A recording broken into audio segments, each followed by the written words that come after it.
Good evening and welcome to Solutionary TV. I am your host, Dr. Tatiana, and tonight is going to be a bit of fun. Many of us are romantic and equally perplexed about what is going on with our current economy, what is going on with growth in various industries, and there has been a great deal of focus around sustainability and beyond sustainability because we don't just want to sustain our current systems or our current lifestyle. We really want to adopt a regenerative model. So the romance around sustainability and regenerative models has really been focused on community, reconnecting with one another, and being able to downsize into smaller homes, tiny homes, working with local gardens and farms.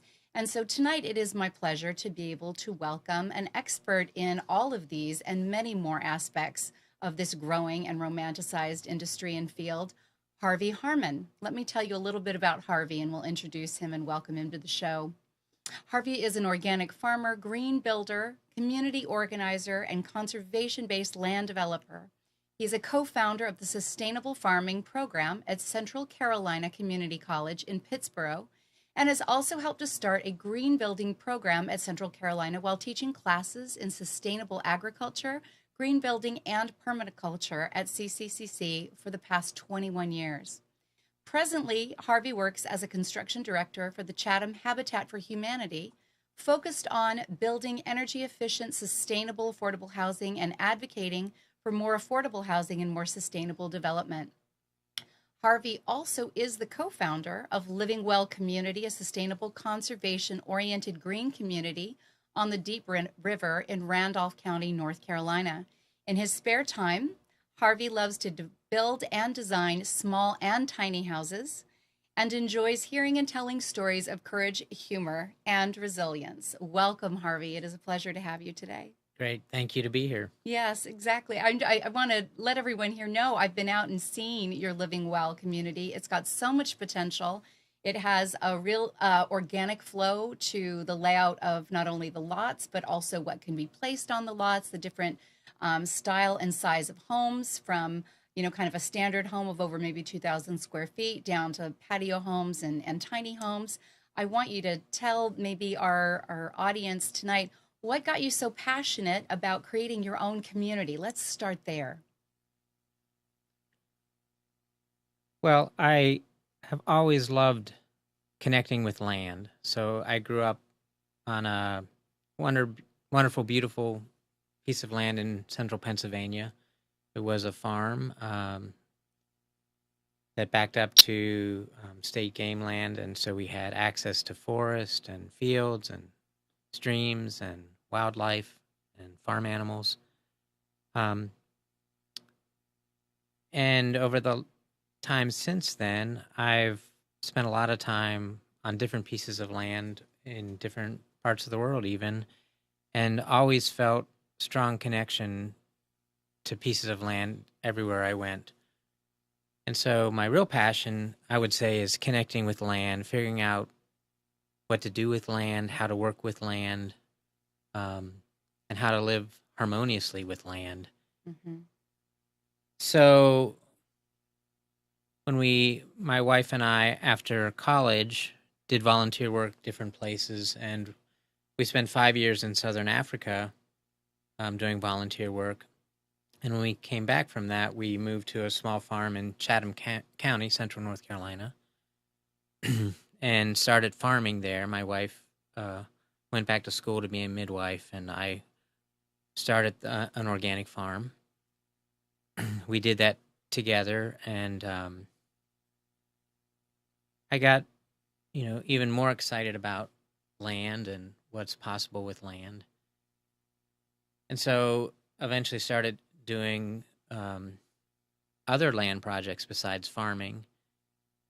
Some of them had residential components, and I just wasn't finding builders that wanted to build or could build the way I was interested in. Green, energy efficient, looking at alternative building systems and strategies, trying to use less energy, trying to be more efficient with space. So I started building the houses myself because I couldn't locate the builder I was looking for. Hmm. And that continued to develop, and I started doing more land projects and figuring out other ways to kind of push this envelope a little about what it means to create and live and be in a sustainable community. So that's what got us to Living Well Community, which is the project we're working on now, and we'll talk about that more later. Mm-hmm. So there really is an evolution, like many things that any expert in an innovative field very often shares, is that it took a degree of vision on their part, and very often finding that the architecture or the path to creating this for themselves did not already exist. We have to be very much in a place that is entrepreneurial in spirit and see what isn't there and figure out whether or not we can draw the best resources and the brilliance and contribution of others to bring something into form that's never been here before. So I really commend you, because I realize that that scope of a neighborhood with that much variability in it for accommodating community and family and networking with farms and gardens. And I know you have, it's a beautiful piece of property, but you've got two rivers that converge.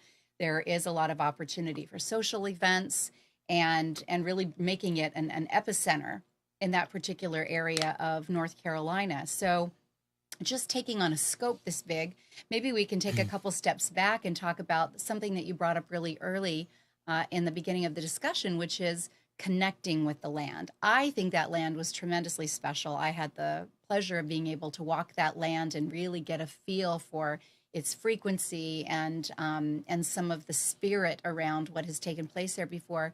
But perhaps you can share with our viewers, how do you go about vetting a piece of property, and what was it that made you narrow in on that particular piece of property for this community? So one thing that's happened over time, I think traditional cultures are much more aware of the energies that are present on land.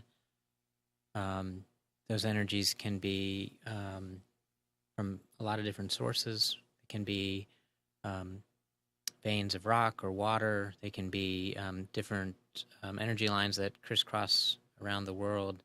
They can be energy from past things that happened on that land, Mm-hmm.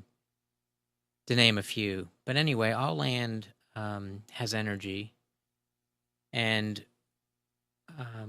if we pay attention, we can start to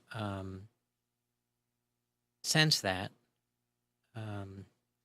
It's, I believe, an ability we all have, but because we don't need to have that deep integration with the place we live for our sustenance in the way that we used to, I think most of us are just not aware that that even exists. So the other thing is we've disturbed the land so much that that's also changed the energy as well. Mm-hmm. But in any case, if you go to land that's less disturbed, many people might have this experience by going to, say, a national park or a more of a wilderness area. You start to get a sense that the land, you have a feeling, let's say, maybe you have a feeling. Certain places feel just more enjoyable, or you have an emotion maybe, or a feeling. Mm-hmm. When you're in certain places, you can even tell, like you might be taking a walk on a trail, and you might be able to tell that, oh, at this particular place, maybe I just feel really a calmness, or this place really, for some reason, I, I really like this place.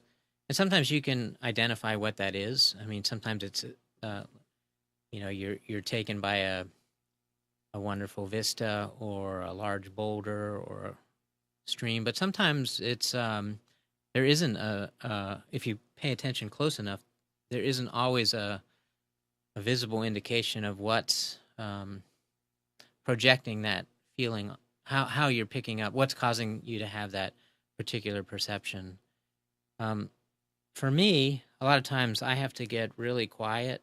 Like if there's too much chatter going on, if I'm thinking too much about something else, or um, have too much going on, I don't even I don't pick up on those things. Mm-hmm. So Mm-hmm. so I can just share my experience. I don't think I'm particularly gifted more than anyone else. It's just that over time I've started to learn to be a little more aware, and that's been a kind of transformative realization, that the land is also speaking to us and communicating with us, and vice versa. And Mm-hmm. so we can actually have maybe you'd call it a conversation back and forth.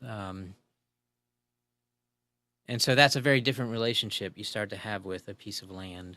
And it maybe gets at a sense of what many of us had, in that we had a sense of place, like where was home. I mean, where do we feel at home? And I don't mean just like a house, but where do we really feel like embraced in in more than just a human sense?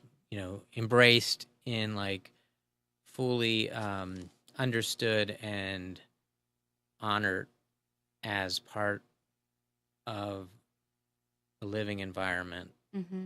Um, You're really talking, aren't you, Harvey, about a symbiosis then between ourselves and the land and all sentient life that's on it, being a really important premise before deciding where we are going to place our bodies and our home and our children and our families, and even attract others of a similar vein in terms of what their goals and their aspirations and their values may be, which kind of brings it back then to community. And we can even ask right now, why do you think at this point we don't have a larger drive in our current economy and within our current society towards communities developing all over the place? I mean, there has been growth and there continues to be growth, but in terms of mainstream and the way that we think as a society and the way that we have a tendency to be somewhat isolated from one another in our neighborhoods and in our cul-de-sacs, what would you say is the biggest reason why we have a tendency to not have as many of these types of intentional communities as thoroughly felt into as you've just described? well, I can give some thoughts. I don't know the full answer to that question, but um, I can tell a couple stories that maybe give a little reflection on that. So, I mean, the first is we don't have more community because we we don't need it, and that is that.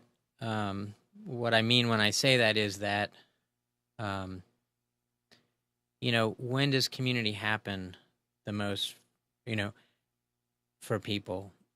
Well, sometimes when there's like a natural disaster, people are amazed at how, people they didn't know help them. Mm-hmm. Neighbors share resources.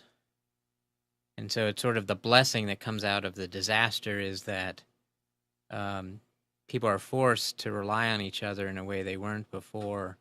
And the blessing is that they realize, wow, that was really,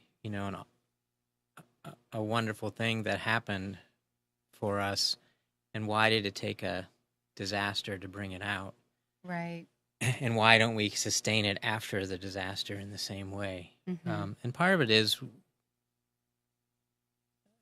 when I say we don't need it, we don't, we've developed a culture that's very independent. We don't do a lot of things together with other people. So we've sort of really moved away from community, and we don't really know well how to do that again. Mm-hmm. So that's one story. And I mean, another kind of story that might reflect on that a little bit. I know when you live in another culture where they have more of a sense of commitment to each other, in part because they depend on that for survival much more than we do. So we lived you see it still present. So that's true in many developing countries, for example. It's not perfect. I mean, no I don't want to romanticize it, but you know, unfortunately, wealth almost breeds. The more wealth you have, it almost destroys community. So, in many places where wealth is lower, people actually tend to depend more on each other, and community also is more powerful and present. So it's a Interesting. It sounds maybe like it's the misdistribution of wealth, as opposed to communities that are still and have for literally, hundreds, if not thousands of years, kind of maintained a sense of we are stronger together. I know that many of us that travel the world will see, like you said, in third world countries, where there are plots of land that everyone is gardening on, or they're growing their animals on, or they're doing a lot of barter and trade. Even walking across northern Spain, when I walked with a colleague of mine on the Camino de Santiago de Compostela, which is a thousand-year-old pilgrimage that many take, thousands, tens of thousands take every year. Just walking through Spain, there was such a collective of neighborhoods that rolled one into another, farms, one into the other. And when you'd get into some of the larger towns, everyone would be kind of coming out after a long day's work. I did walk during the summer, and the elderly were out dressed to the nines, and the children were out, and people had brought in all this fresh food. And so I do recognize that there are many aspects of our culture that have moved away from this and become, a bit more isolationistic, and that it is a hunger, I think, and a romanticism, as I've already stated, that we are moving back into, maybe sustainably sized homes, with recent literature on the not so big life, not so big home, giving full credit to these amazing authors that have, author, I believe it's Sarah Suzanka that wrote that. It changed a lot of the thinking in our economy and in our current society, particularly here in the United States. And so, when we think about tiny homes, I see people's eyes light up. I very often will see someone that I would never have expected that thinks that that's a really exciting idea,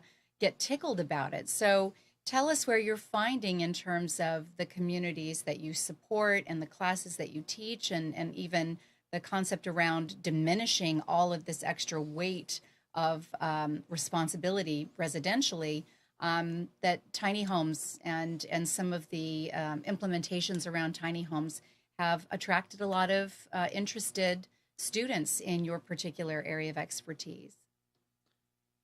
So tiny homes typically are homes that are under 200 square feet in size. There's no single definition, but that's one that's often used. Or they're often houses that are small enough that they could be built on a trailer, so an 8 by 24 trailer or 8 by 30 trailer, something like that. And when we talk about small houses, we typically talk about houses that are under 1,200 square feet, although the goal for us in any promotion we do of small and tiny houses is not so much like there's a magic number. Like, it's not necessarily that the smallest house possible is the best house. It's more, how can we provide opportunity and ideas and resources that someone who maybe would have felt that they needed a 1,500 square foot house could adequately be satisfied in a 1,200 square foot house, or someone who thought 1,200 was really what they needed could figure out a way that 800 would work. And the reason for that is multiple. It takes a lot of resources to build a house. So the average house we're building now, new house, it's gone up dramatically. So in the 1960, the average house was just over 1,000 square feet. Now it's I read different numbers, but approximately 2,500 to 2,600 square feet. That's a big difference. So are we, what has changed in 60 years to make us feel like we need twice the house or 2.5 times the house? Well, I'm just going to leave that as a question for all of us to answer. But what I want to get back to is, obviously, we, even in our own culture, we have a history of living adequately in smaller houses. So part of it is just embracing our historical context too. Mm-hmm. But for a lot of people who really get excited about small and tiny houses, there's several common things that really motivate them. And it can be different for different people. And these aren't the only motivations, but I'll put them out there so you can hear what they are and see which of them resonate with you. So for some people, especially after the Great Recession, in 2008 and beyond, people just felt a lot more vulnerable economically. And so even if they had a job that had enough income that they could buy a house with a big mortgage or a bigger mortgage, they just said, I really don't want that obligation, that risk, that being tied to a 30-year mortgage. Mm-hmm. I choose not to take that amount of debt. So a certain number of people are motivated by that because it can feel one way to have a 30-year mortgage and a $1,000 or $1,500 a month payment when you think, oh, I'll always have a job that can support that. But a lot of people realize after 2008, that's not a guarantee, and the economy does feel more vulnerable, and I feel more vulnerable, so I want to adjust. Another motivation is, for some people, they just can't afford, $1,000 a month payment or a $600 a month payment.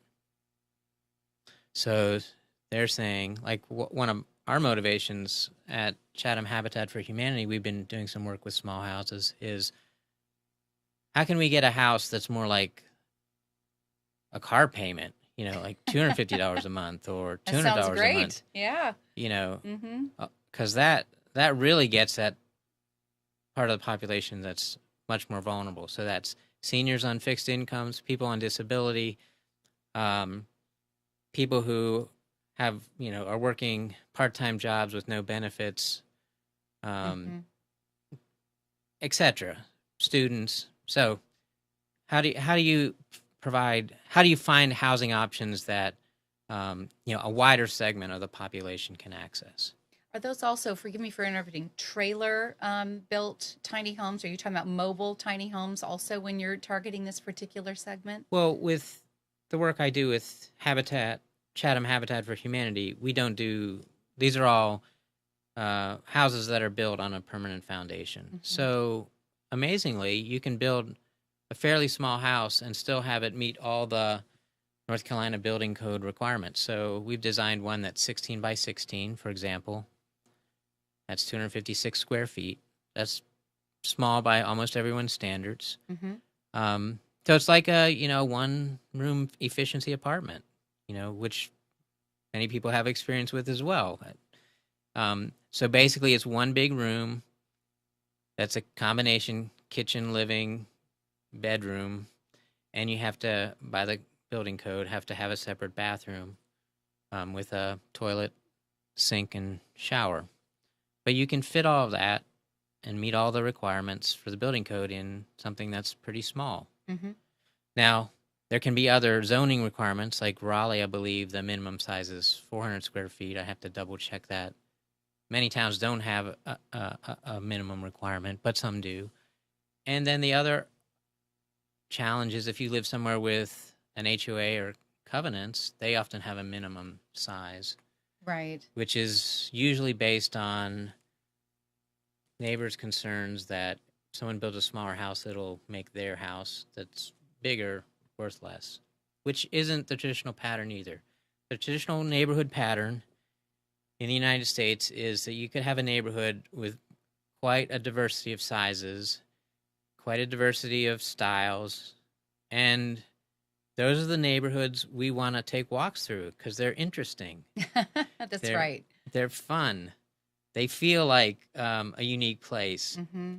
It's not so fun to go to a neighborhood where all the houses look the same and are approximately the same size and have the same facade. Right. So, but that's what we've created many, many times. So, yes, I can hear the back intro to Weeds of they're all ticky-tacky and they all look just the same. Like some of our viewers will probably find some humor in that.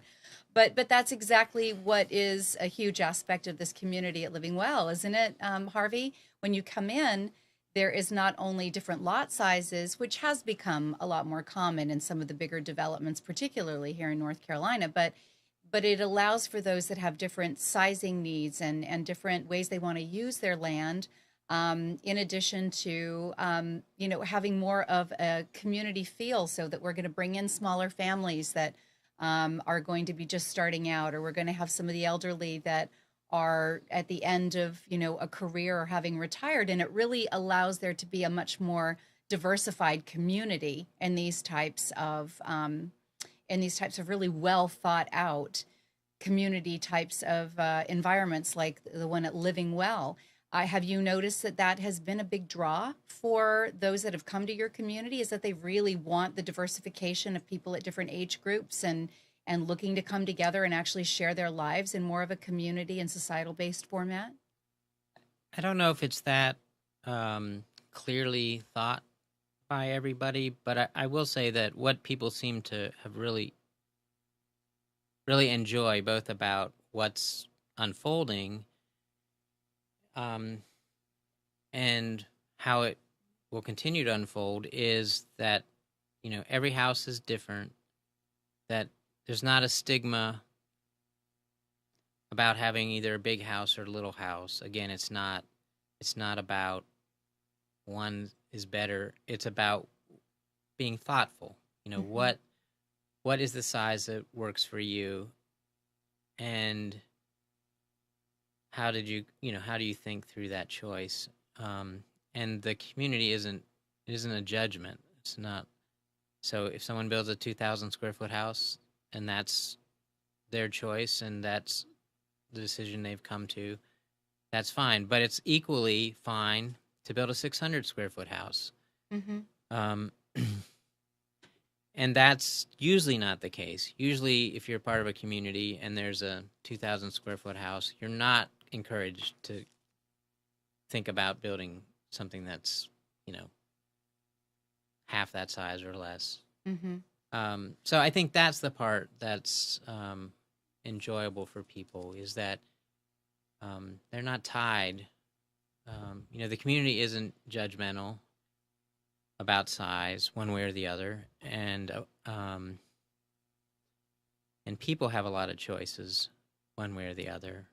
So it does give more opportunity for that diversity. And what's evolving is that every house is different and they're fun to look at, A lot of creativity there. And do you find that the goal in your community and those that you support in your teaching and in your advocacy are also focused on the aspect of self-reliance? And when I say self, I don't mean more of the isolationist, type of societal environment we have now in our neighborhoods, but more of a neighborhood, a collective and a collaborative self-reliance. Well, I'd say that's a high priority of mine, and it's shared. It varies how, different people have different priorities. So at Living Well, we have 4 core values. So encourage diversity, but as long as these 4 core values are shared, that we're all in agreement about those. Then after that, there isn't, an expectation that you have to just be this or that. So the 4 core values are sustainability, the first one. Second one is health and wellness is a priority. The third one is honoring the sacred. And the fourth one is service to the greater good. Mm. Now, even with that, it's not like everybody has exactly, it's not dogmatic either. Like honoring the sacred is a pretty wide topic, and it isn't like assumed exactly how that has to look just one way. But what we do want is that, like, that's something we all can affirm, and it's okay to say a prayer, Mm-hmm. meditate together, Mm-hmm. start a meeting with some spiritual reading, whatever, so that notice the sacredness of certain areas on the property, Right. etc. Let me show a little example of Living Well community. So Please do. Yeah, hold that up high this so is a that our map. audience can see. Um, we're it's a concept map for the community. We're developing the first part of it, which is here along the main road, and that road was already in place before we bought the property in 2007. Mm-hmm. So some of how the development is happening was already predetermined because that was such a big infrastructure piece already there. Um, but what I want to point out, what's sort of when I look at a piece of land, so there are a lot of things like this is sort of unique in that, I mean, not every piece of land has these kind of unique features, but every piece of land will have some uniqueness to it. And so uncovering that is always like a great exploration. So when we bought this land originally, it had been part of it had been logged, part of it had been a development had been started and then not finished, so like things were overgrown, and it's been sort of like a slow. I sometimes think what I'm doing here is slowly allowing this land to be seen, Mm-hmm. and I don't always feel super wise in that. You know, sometimes I'm sometimes a slow learner, so sometimes it takes a long time for me to even get a good idea how to do that. And of course, I'm not the only one doing that now. There are other people there who are helping that process happen too. But that's part of what I sort of look at this partnership we're having with this piece of land is um, how do we take a piece of land, live on it well, but also allow the land to be seen, and what does that look like? And some pieces of land, like they sort of communicate like I'm not ready to be seen yet, you know, like like Right. let me just be like this for a while, and then we'll get back to you. Mm-hmm. Gotcha. But So, this property has a mile of frontage on a river and a major tributary creek on the other side, so a lot of water, which is also a very, you know, we have a all of us have, well, most of us have a really deep affinity to connect with water, mm-hmm. um, and so that's another, you know, there's sound of water over rocks. It's a very calming sound. It's kind of like some people find being at the ocean very calming, like the waves, Mm-hmm. like a repetitive sound that involves water. Right. And It's a healing and a therapeutic type of environment to be induced into, isn't it, Harvey?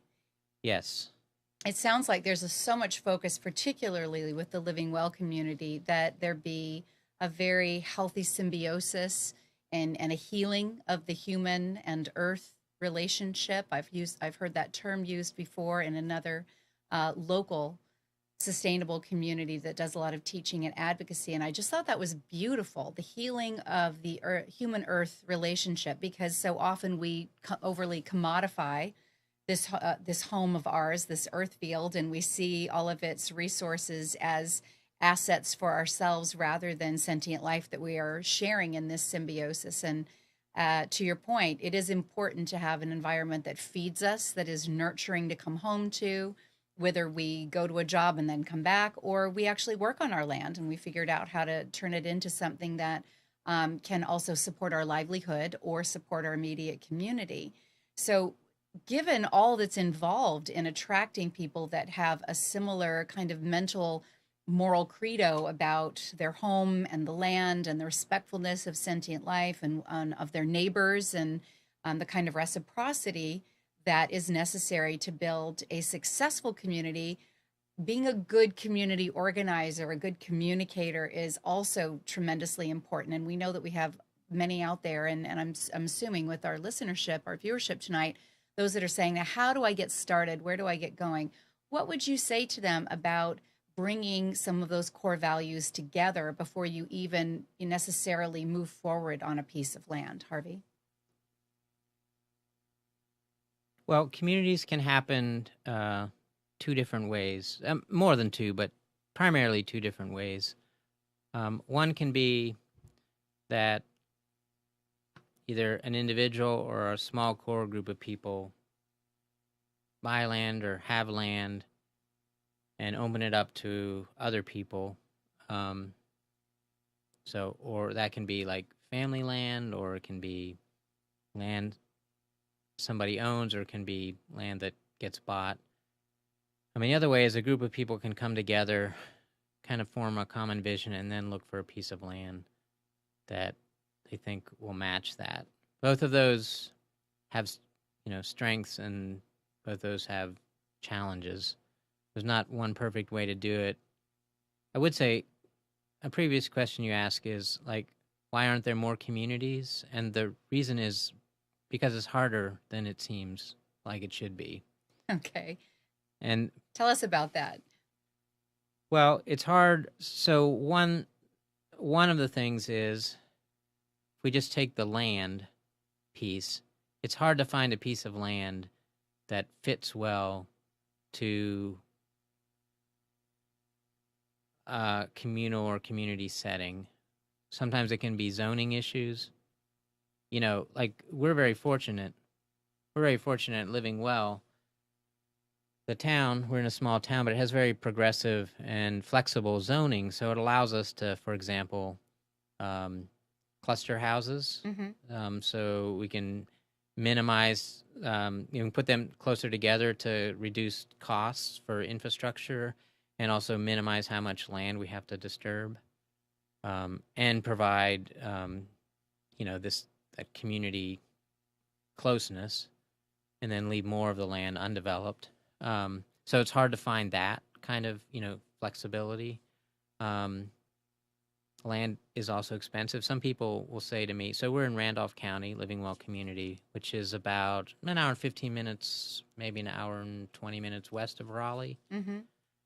But a lot of times people say, gee, because we have a river and a creek and like high bluff overlooking the creek and rock outcroppings and, really beautiful place.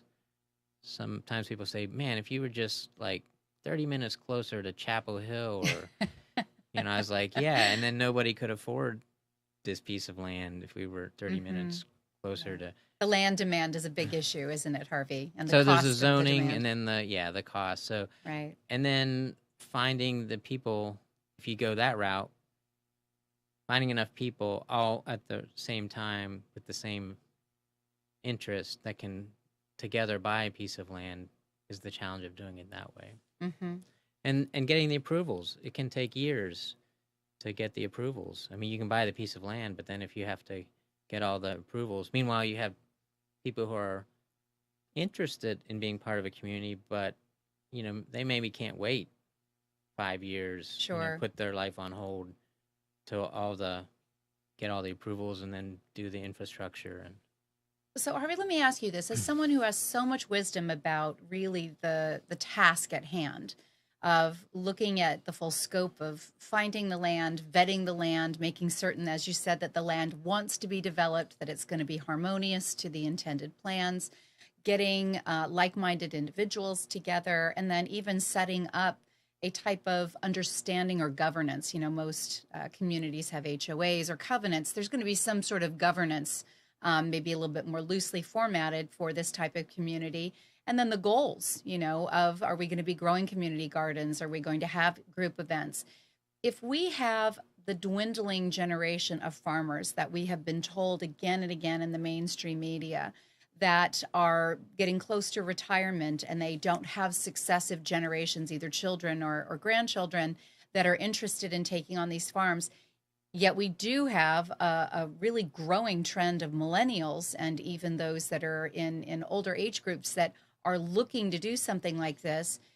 In your wisdom as a community motivator, as a community organizer, what would you say to them about how to approach farmers in a way that starts to establish some credibility and some community conversations around developing land and property in a way that creates a win-win with these two, not opposing, they could easily be in reciprocity, interests?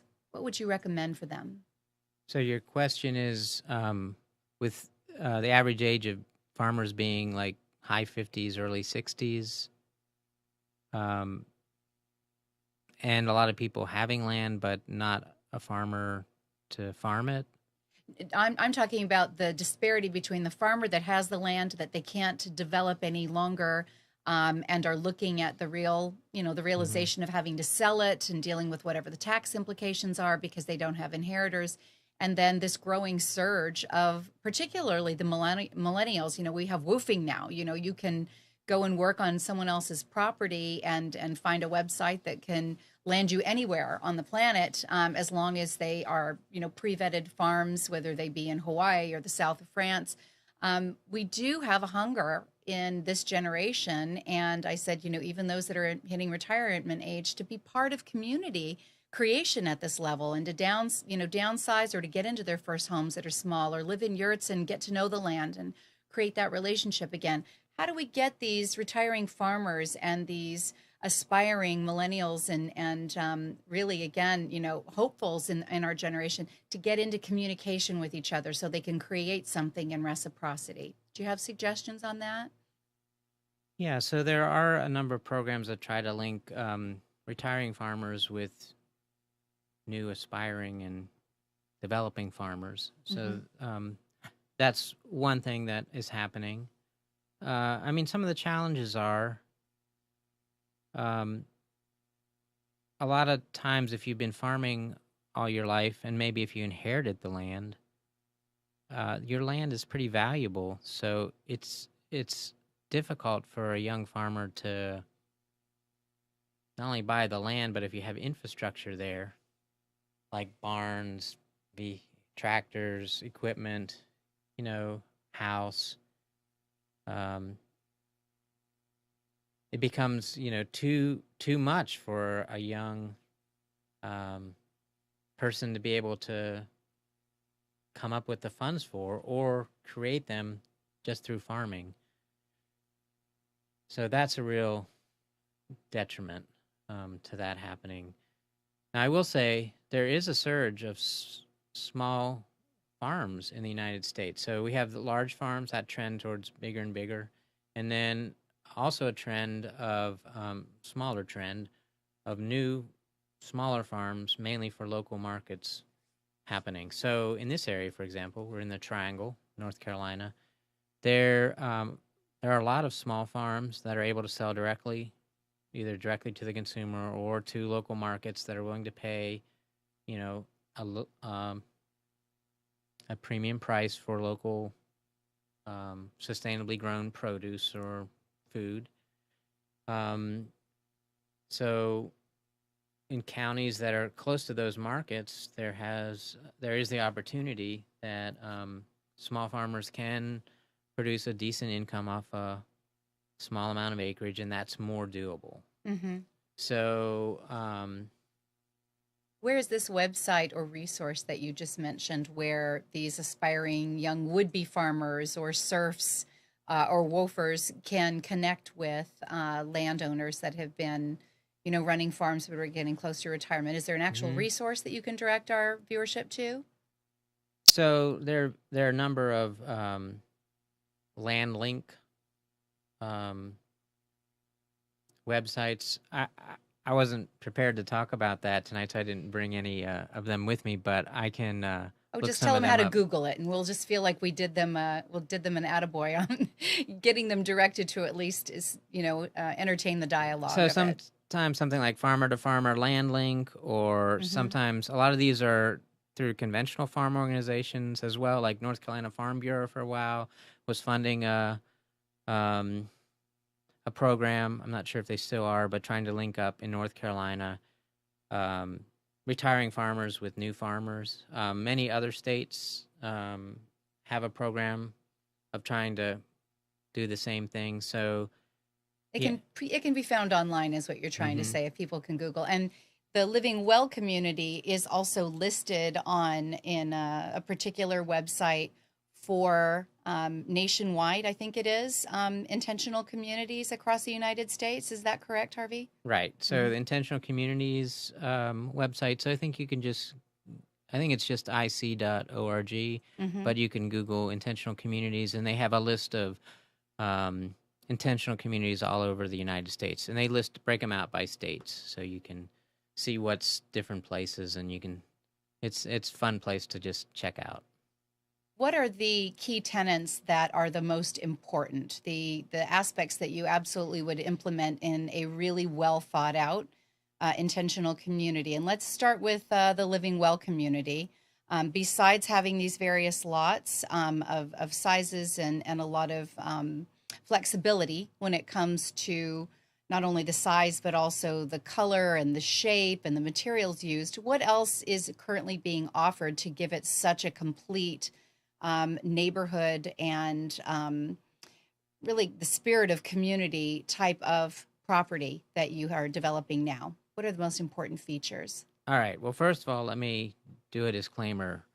There is no one way to do community well. And one of the fun things about looking at the Intentional Communities website and then also visiting different communities is to see that each has their own personality and does things a little differently. So it depends what you're looking for. Some are more communal, totally communal in nature. Some are more individual. And then there's just some things that are shared, and some are a combination of individual and then some shared amenities as well. So I would say at Living Well community, it's that last version, which is everybody has their own individual space, so their own lot, their own house. But then there are shared spaces as well. So the shared spaces are community park, community garden, trails, and there's 53 acres of conservation area on the whole project. The whole project's 124 acres, and that 53 acres is, it's in a conservation easement, and everyone has certain rights to it. And it basically buffers the river and the creek and provides conservation benefit through, especially through keeping that area vegetated, so for water quality and wildlife and recreational use. Okay. So you've got a background in not only building tiny homes. There is an event I know that you have every year where you bring people in and you talk about the tenets of building tiny homes and the different materials. And that happened, this last fall, or was that in the summer, Harvey? Yeah, so we've done it 3 years now.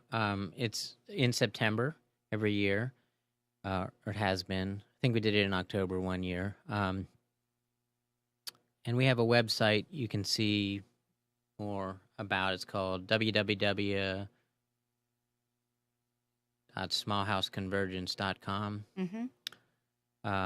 So that'll let you see what the program was this last year. We're maybe going to do it differently next year, but maybe break it up into a couple one-day events. So we're still figuring that out. Taking the feedback of what happened this year, how can we, make it even better next year? And you're covering different types of elements of building the tiny home, like the variants of materials, being on a permanent footprint as opposed to maybe being on the back of a trailer. I mean, tell our listeners a little bit about what you cover during that convergence.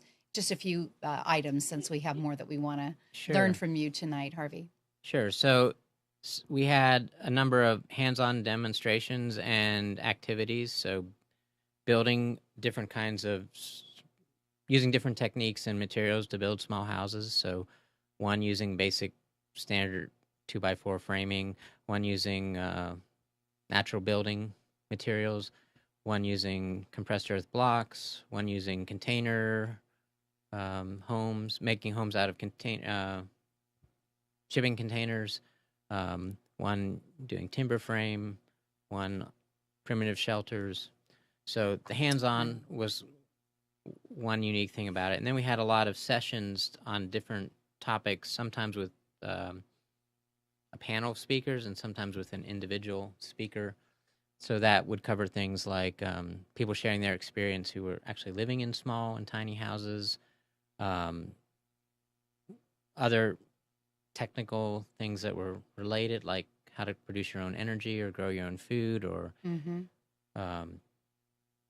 it really does pull towards self-reliance, doesn't it, Harvey? The goal is to bring a really spatial view into all that can be accomplished when we build not only intentionally on whatever land we choose to occupy, but also put that much conscientiousness into the shape and the size and the materials involved in our home you're really incorporating everything in terms of a more thoughtful and conscious footprint. Well, the tiny or small house is like one step, and then the next step is what else can you integrate into that? So can we, when you have a smaller footprint, you have the opportunity to add on other things that maybe are easier than if you have a larger house. For example, it's easier to produce your own energy if you're using less energy.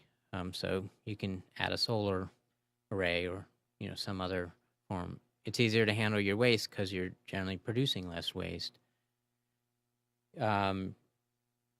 You're typically living outside more if you're in a small house than you would if you're in a larger house, because your outside becomes part of your required living space in a more fundamental way, because you need that space typically. So that also makes you open to growing more food possibly, or interacting more with your outside space, making that transition from outdoor to indoor more significant. So you might go from, like, you might have a patio outside, and then you might have a trellis that you go through to get into your door. So you just integrate the outdoor and indoor space typically more, because your outdoor space becomes multi-functional space, Right. as well. Right. And we have such a big draw towards being outdoors now. I mean, just about every medical and mental health professional in the West is talking about the fact that human stress is so effectively mitigated when we just take a walk, when we get outside and get in nature, when we get our feet barefoot on the grass, or we let that cool fall brisk breeze, hit our faces, and we start breathing differently. We literally, habituate to being outdoors. So we know being in a community that is not only conscientious and thoughtful and more intentional, but also provides for these natural spaces that you've mentioned that the Living Well community did is key in being able to create the most beneficial environment. I am aware that you are kind of a master permaculturist, and that you also know the land well enough as a community developer to do foraging or wild herb types of walks and tours. We have just a few minutes left. Could you talk to our viewers a little bit about what it really takes to understand the land, and how you have sought to make those that would be interested in your community or learning about it become more conscientious about what the land offers? Well, my wife and I, we've been farming for a lot of years, and right now we're even more passionate about not just what we can grow in the garden, but also what kind of grows itself, or we can encourage. Native Americans interacted with the land pretty aggressively too. So people have been doing this for centuries on this land. So their interventions were more in the way of some pruning, fire. Mm-hmm. I don't know that they directly planted things, but they would certainly encourage certain things over other things that were more useful to them. And then, of course, some people even think they sort of hurted some of the wildlife in certain ways. So not really domesticated, but certainly had some control over what happened with some of the wildlife as well. So I get pretty excited about all that kind of stuff. Like, I love foraging for wild food, encouraging wild food. Like right now, so my wife, last night we had family over, this weekend, and so she cooked nettles, which are doing great right now. We have a big patch of nettle. So it basically can produce all year round. It's not a vegetable most people eat because they're not familiar with it, but it's perennial, very nutritious, extremely nutritious. A little tricky to cultivate, but once you do that and know how to prepare it, it's actually got a lot of hidden nutrients that the public isn't typically aware of, right, Harvey? So like that's like no work vegetable. Right. You have to adjust your eating a little bit, get used to different foods. Like I do a lot of wild foraging for, like at Living Well, there's a lot of edible mushrooms, wild edible mushrooms. So oyster mushrooms, puffballs, other things. So not everyone wants to eat them because people have this fear of like, oh, what if that's really a poisonous mushroom? But they're there. If you don't have to know all the mushrooms, you just have to be certain that you're sure what this is. And oysters are a great example because oyster mushrooms are really easy to identify. They grow on logs. They don't grow on like dead logs or dying logs. They don't grow like out of the ground. They have the gills go all the way down the stems, so they're not just on the On the cap. underside of the cap. Mm-hmm. They actually smell a little bit like an oyster, etc. So they have, and there's nothing else that looks like them. But if you're not sure, if like you have, and they always grow in a cluster, like they don't grow one at a time. Okay. So they're pretty easy to learn how to identify, and they're delicious. So So we don't want to miss the edibles that are on the property, right? We really do want to not only have a symbiotic relationship that's respectful of the land, we also want to know what it's providing us so that we can be in that reciprocity, right, Harvey? right, and even with mushrooms, you can do things to encourage them beyond what they're naturally producing. Mm-hmm. Like you can introduce certain kinds of mushrooms. Is that called inoculation, Harvey? Inoculation In technical terms? or just bringing them, some of the mushrooms on there, letting them naturally release their spores. Like right now, like last winter, we did a little workshop on shiitake mushrooms, which aren't native, but they're easy to grow. And so we took sweet gums that we were going to cut anyway, and some oak trees that we were going to cut anyway, and inoculated them. So now, those that did that had shiitake mushrooms this fall. And Right. shiitake mushrooms, although, like I said, not native, but easy to grow, are like a wonder food. They're like high in protein. They have a full set of amino acids. They're tumor. They help reduce the risk of tumor. They have a lot of other health benefits. They're super nutritious. Mm. It just sounds very romantic. And I wish we actually had more time, but we're getting really close to the end of the hour. When you consider how much thoughtfulness and how much preparation went into the community that you've created and the level with which you're educating those through the educational programs in the community college that you've established them and what a far reach that has, I am certain that it is passing along a wealth of curiosity and interest and even motivation for others to be innovators such as yourself. And kind of bringing all of these pieces together, if you could in just 2 minutes or less, Harvey, if we had interested people that are listening tonight, that are watching and are saying, okay, what do I really need to be able to take my interest and my passion beyond tiny homes or a particular community, or I have land or I know someone who has land, what types of individuals would you have them seek out to create at least the foundation of a successful community? Because obviously everyone can't have you, Harvey. We know you know so much about not only building and developing the land, but also the type of structures and knowing how to read the energy of the land as well as what it has to offer. Kind of create a compilation of what skill sets we would need to get them launched in creating their own communities. Well, what I would say most of all is start doing it. It's never going to be easy. It's going to be harder than you think it is. Tie into a really deep motivation because, like even growing your own food, it's a lot of work. I mean, that's why we like harvesting wild food because it's less work. But you really have to go deep to identify what's going to sustain you too during the challenging times. It's sort of like, you're going to have drought times too, just like the land has drought times.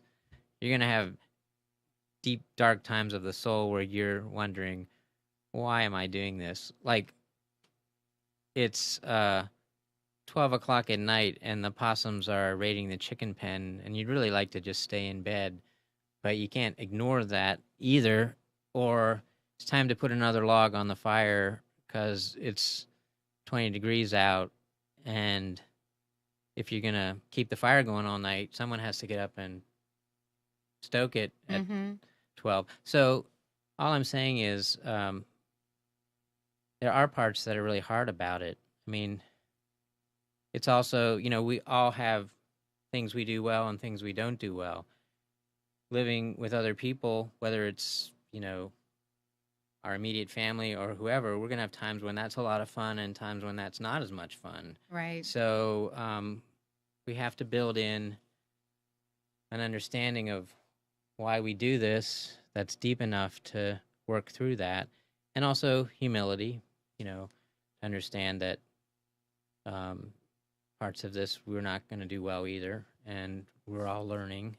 It's really an evolutionary skill building, isn't it, Harvey? It is important to know exactly where our strengths are so that we can cultivate those strengths and learn more, and then be able to bring in others that have their various talents and abilities. And we really want to encourage our viewers to know not only where to find communities like yours and to feel the motivation to do it, but also to be able to even consider visiting your community and checking in with you and getting involved in some of the coursework that you do. So give them real quick a couple of websites, because we'd like to return them to your resources and make sure that they can find you. The Community College in Pittsburgh is a good resource. CC, Central Carolina Community College. We have a nonprofit called Living Well Earth Stewards, and we also offer courses. So there's a course this Saturday, one-day course in primitive skills. So that's fire, tool making, water, wild harvesting, shelter. There'll be another class the 16th of December on wood spoon making. We'll probably do another one in February on shiitake mushrooms. So that nonprofit has a website too, although we have to update it. But you can go to www.livingwellearthstewards.com and feel free. There's some contact information there. If it's not updated enough, get up with whoever is listed as the contact, and they'll get you up to speed. And then Living Well Community has a website, which we've already mentioned. It's www.thelivingwellcommunity.com. Wonderful. Wonderful. Well, we really do encourage our viewers that have an itch that they can't scratch around downsizing, about getting involved in a community that is as conscientious as what Living Well aspires to do and to be, and many others that are burgeoning up here in the United States. We understand that we are in a challenging economy. These are transitional times. These are times where we have to kind of take a look at our life purpose and what is our footprint, and what are we actually really narrowing down to have lives that were well lived mean for us when all is said and done. It isn't all about acquisition. It isn't all about chasing the dollar signs. There are simpler and much more organic and less stressful ways to live. So we hope that you'll take a look at these opportunities. We'll have a lot more along this content. I want to thank all of you for joining us tonight, and remember, together we are the solution.